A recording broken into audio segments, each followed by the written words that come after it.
Yo guys, what's going on? Jackson here from TCG, and today I am super excited to show you guys the final set 3 profile, so we can like kind of finish up set 3, because yeah, this is the last color I have to go over before you've seen all of the minions, and then really we just have tons of spells to do, but I think we'll just kind of leave those for pack openings, so it's kind of like still stuff you have yet to see.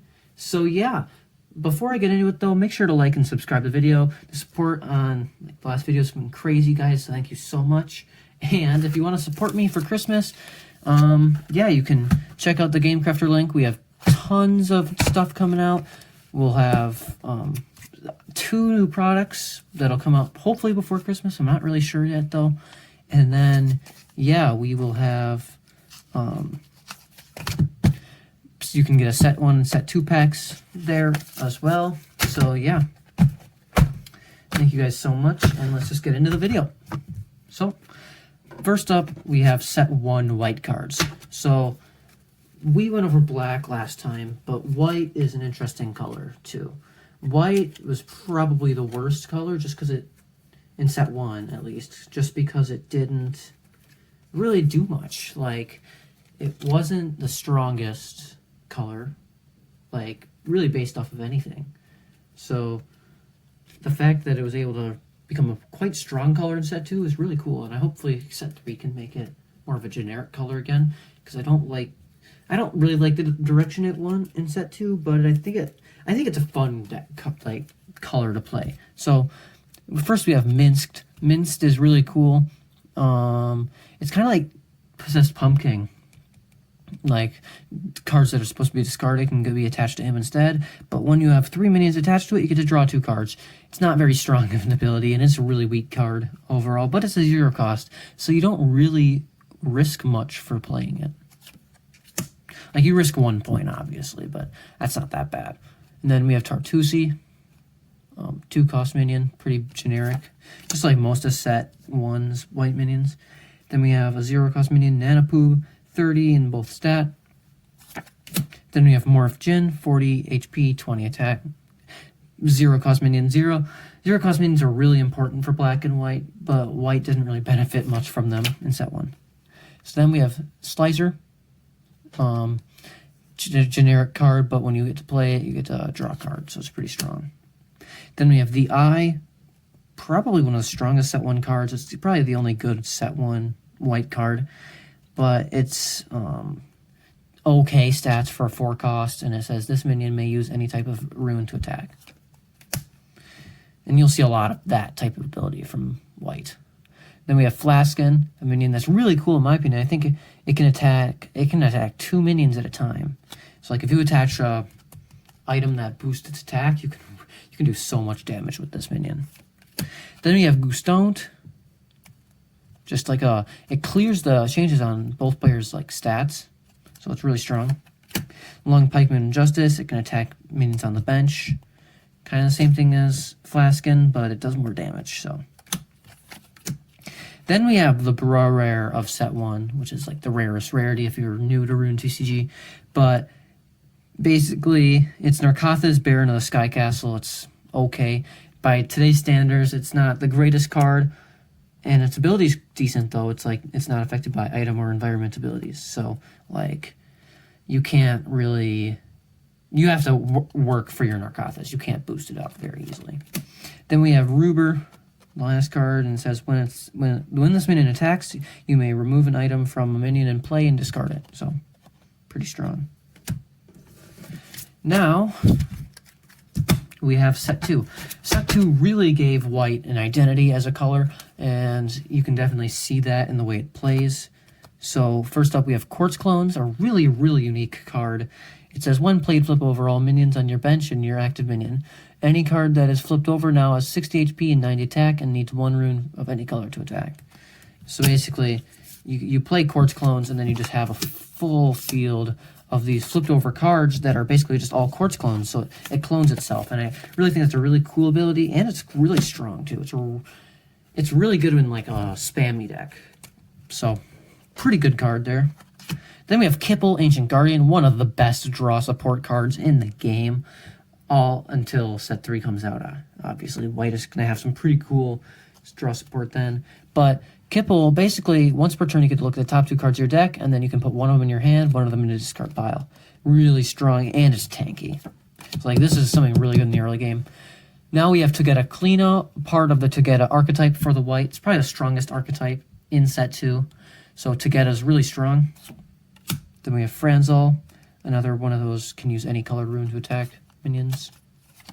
Then we have Wisp, a really good minion that can kill active minions that have an ability, but otherwise it's really bad, so kind of a wild card. Then we have White Tortellon, part of the Tortellon archetype.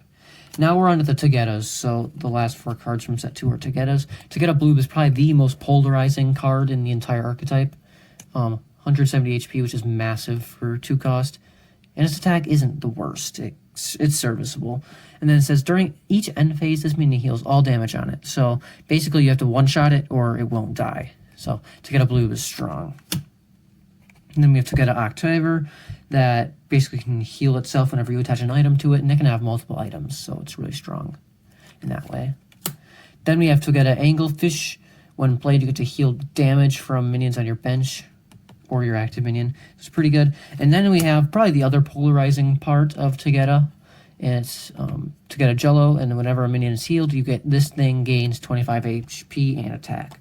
So it can get really powerful really fast. Now we're on to set 3.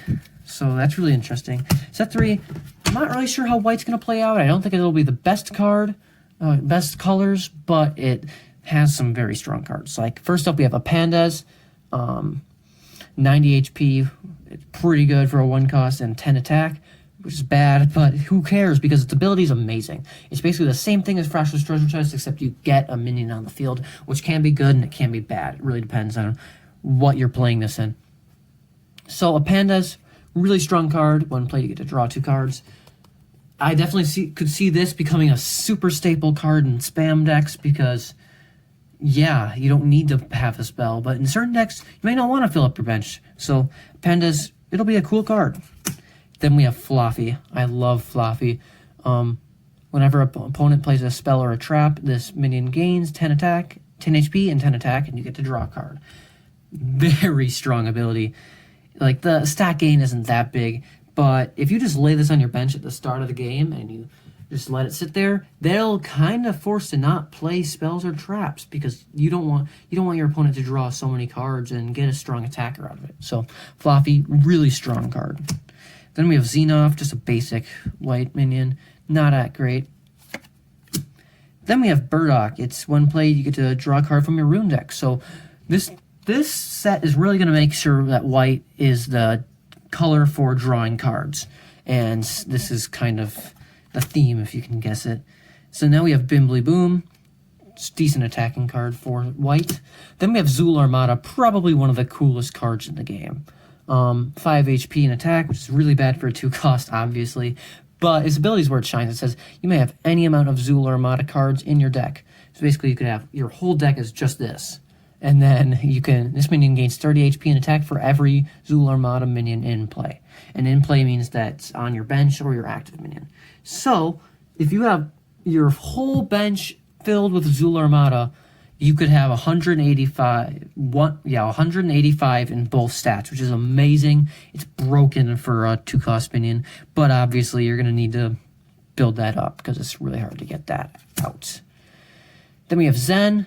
Another one of those minions that can use any color rune to attack. And then we have Tesla Boon, a very polarizing card in my opinion. I think it'll really affect certain archetypes because it gives...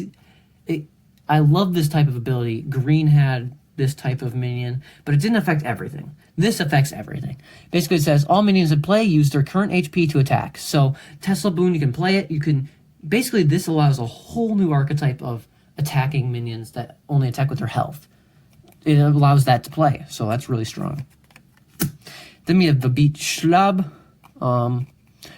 Pretty offensive card, but it has a decent amount of health. Dragon the Sky Knight.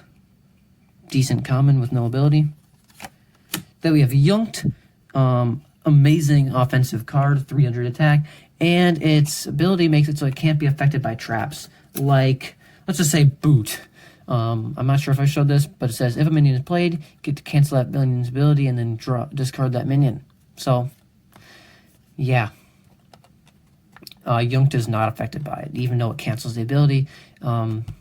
Abilities happen before traps. So, like, let's say, like this, it would cancel Magic Beam Dragon's ability. Boot would, but it wouldn't cancel Yunkt because it's not affected at all. So, that's the difference between that.